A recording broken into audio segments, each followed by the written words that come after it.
lads, welcome back to the YouTube channel. My name is Nick from Australia and welcome to the Cowboys Bulldogs review from round 19.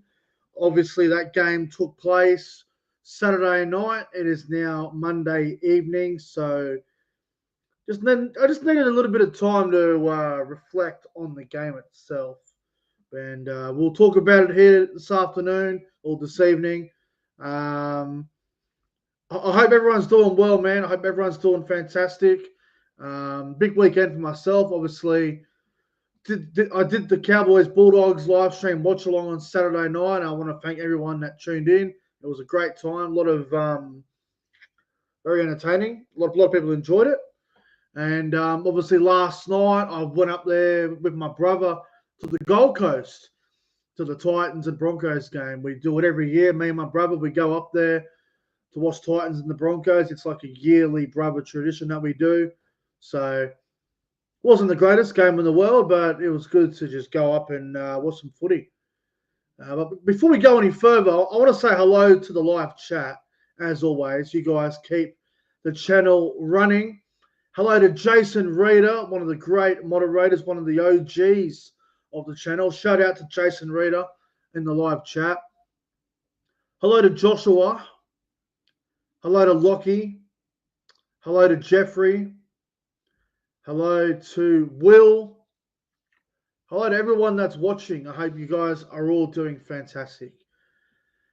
Cowboys Bulldogs review and opinions and whatever else you want to call it. Saturday night. I feel like we let this game go. Feel like we blew it, eh? I really do. First half was good, but far out, man. So don't forget, guys, like and subscribe to the channel. Just make sure you like and subscribe. Let's talk about the game. Cowboys Dogs, Saturday night. Queensland Country Bank Stadium was the venue. And for the Cowboys, again, just another game where we probably should have won, but we didn't win. And it's starting to become a bit of a problem now. We're getting, everyone's on the road to the finals. And, you got to start winning games if you want to play finals footy. And if you have a look at the ladder, we're on 17 points. 8th place is on 22. So we're 4 points out of the 8, which is about 3 games. And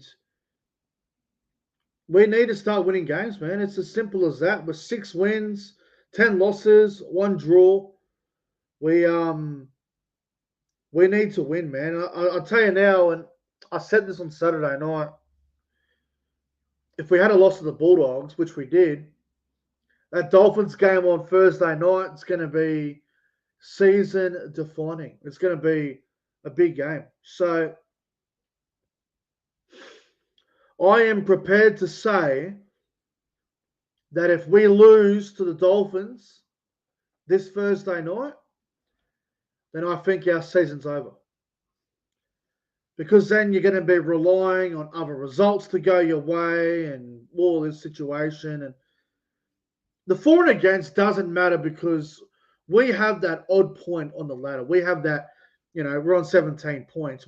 We're not in a situation where, we need to win by this much to get in. We need to win by a certain margin.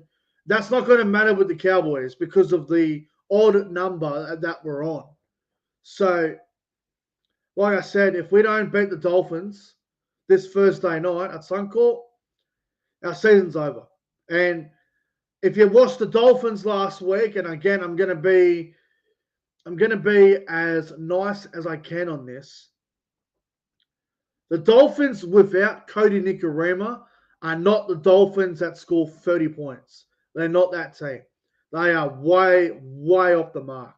They really lack Nikorima's attack and his ball-playing ability on the left-hand side. Sean O'Sullivan just isn't the guy for that job. Yes, they do get the hammer back, and he can win games on his own. There's no doubt about that. but they miss Nicarima on that left side. He has complemented Isaiah Katoa so much this season. So the Dolphins game is very winnable for the Cowboys. It's one that they need to get. And if we don't win on Thursday, I think our season's over. So huge game. And the Dolphins, they're not going as flash as they were now that Nicarima's out. They're really missing him. We saw that on Friday night against Cronulla. Now, the Bulldogs on the weekend, they weren't all that flash, to be honest. And to be honest, neither were we. We were awful. We were awful. Look at some of these stats. The completion rate on Saturday night was completely unacceptable. So we had more ball. We had a 65% completion rate. 65%. That is diabolical, man. Diabolical.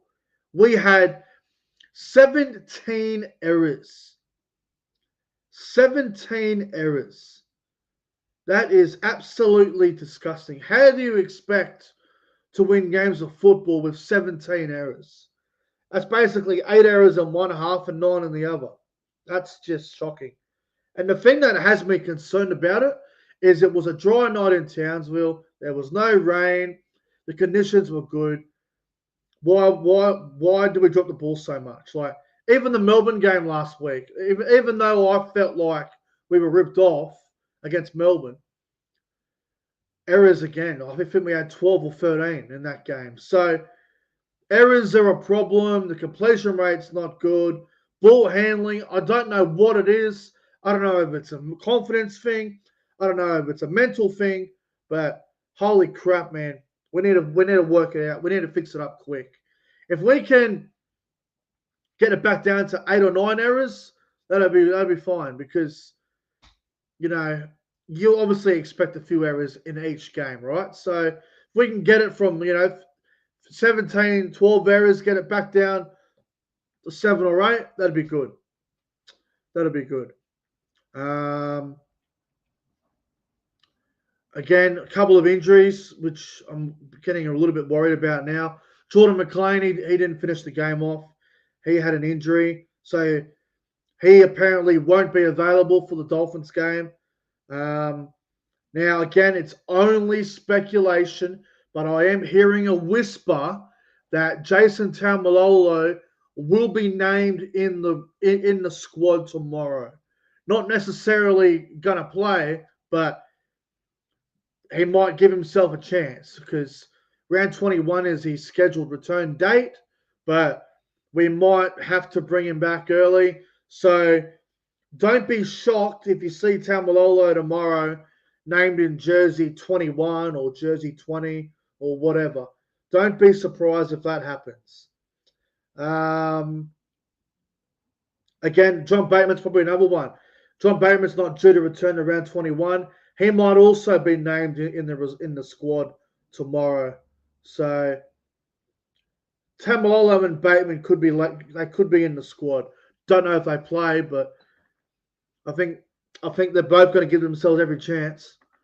Now, there's been a lot of criticism about Robert Derby, and I just want to talk about it for a moment. I feel sorry for the kid. I do. He's obviously trying really hard, but he's going through a few hiccups at the moment. He's still learning the week in, week out NRL level, and I think Robert Derby is a tremendous young talent, and he's going to be a good winger for years to come. But I think his form and I think his errors are a bit up and down at the moment. I'm not sure if you can replace him with someone else, maybe Braden Burns on the wing next week, or this week coming, I should say, and they put Purdue back to the centres if Jay Clifford is fit to play, because he didn't play last week due to a quad injury. But I don't know if Todd's gonna stick with Rob or not. But Jackson Paulo, who I think he's not the flashiest winger in the world, but the couple of games that Jackson Paulo did play, he looked really strong. I think his debut game for us was, I think he ran for like 200 meters against I think it was against the Tigers. So Jackson Paulo could be an option, to be honest. But Robert Derby, I'm a big fan of the kid's work, but just needs to fix up a few things. So wouldn't be surprised if he went back to Q Cup. Now, a couple other players I want to talk about. Griffin Neem on the weekend. Yes, he had two errors that were at the absolute worst time, but Griffin Neem played 70 minutes on the weekend, had 139 meters, had 40 tackles. Neem was a beast. So good to see Neem getting a lot more minutes and working really hard. Same with Ruben Cotter, worked his ass off on the weekend. Tommy Dearden, absolute effortless as always in the game. Dearden was great on Saturday night, but we just couldn't get it done. I guess the other player I want to talk about who didn't have the greatest game, and I am a fan of this guy, but he just, I don't know, he was a bit off on the weekend. Zach Labart had a really rough game, man. Couple of errors, couple of missed tackles as well. Not sure if they can drop him because of the injury toll that is starting to pile up, but he needs to bounce back quickly because he's up against Herbie Farmworth on Saturday night if Zach's playing. On Thursday night, sorry. If Zach Labart's named, he'll be up against Herbie Farmworth, so he will need to do well, which I'm worried about. Herbie Farmworth's an animal. But back to the positives, Murray Talangi came back. He was outstanding. Talangi had a great game. Off the bench, Cohen Hess, outstanding. Cohen Hess has been great for us since returning from his ACL injury. And McKaylee off the bench, man. McKaylee's been killing it. McKaylee had a great game on the weekend. And obviously, Kyle Lawton, that was probably his best game in the Cowboys. Jesse Harrison-Edwards doing his usual, getting through a lot of hard work, ripping in. But, look, we fell short. We had a number of opportunities there to win the game, but felt like we bombed them. We wasted a few. Now, Scott Drinkwater, I thought he scored the try to level the game, but he dropped it over the try line. But the one thing I want to say, and I'm not blaming the result on referees. I feel like we lost the game ourselves. We led 8-0, and then from there, we gave the Bulldogs a couple of chances. The refereeing wasn't great, but the thing that pissed me off, William Kickout goes for this try-saving tackle on Scott Drinkwater, right? Like he's entitled to do. He hits him in the head, and he drops the ball over the try line. Like, if you don't want to call it a penalty try, then I completely understand it. I do. I totally get it. But fuck me. How is it not a penalty? He's literally hit him in the face over the try line in a try-scoring situation. If you're too scared to push the green button for a penalty try, then call it a penalty and let us have the 10-meter tap. Seriously. Ridiculous from the bunker. I don't understand it, but anyway, what can you do? Anyway.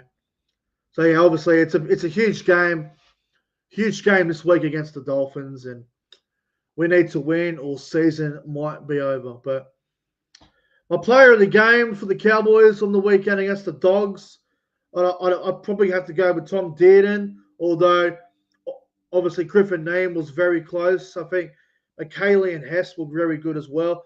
But they were probably the four best. Or I guess Talangi as well. So the five best from the weekend for the Cowboys, probably Talangi, McKaylee, Hess, Neem, Dearden. They're probably their five best. But the Bulldogs got it done. The Bulldogs' best player for me was probably Connor Tracy at fullback. He just worked hard, and I thought he was really good. But yeah, anyway, well done to the Bulldogs. They beat us, and they defended well, and they deserved the win. So credit to them. But anyway, thanks for watching the review, guys. I really appreciate it. I'll be back tomorrow for the round 20 tips. So make sure you tune into that. Like and subscribe to the channel, guys. And I'll see you guys tomorrow. Thank you for watching. Like and subscribe.